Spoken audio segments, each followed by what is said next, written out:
पार हुए भरे वो नैया लगा दिए तैं धन धन हे तुलसी राम कथा दिए तैं धन धन हे तुलसी राम कथा दिए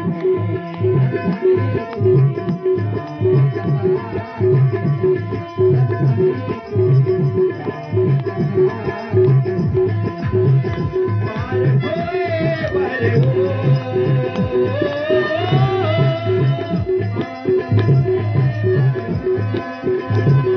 नैया लगा दिए तैं धन धन हे तुलसी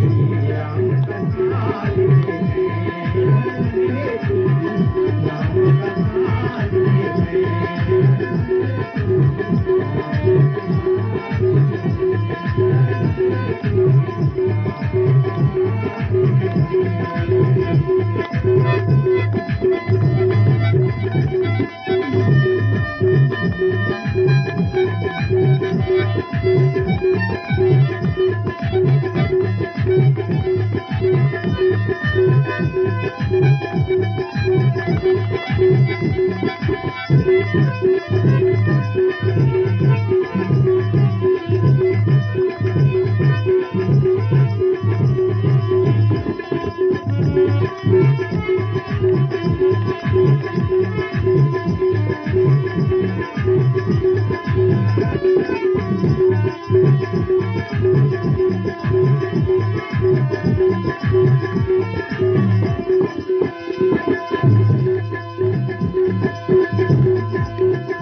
शंभु तेरी सुनी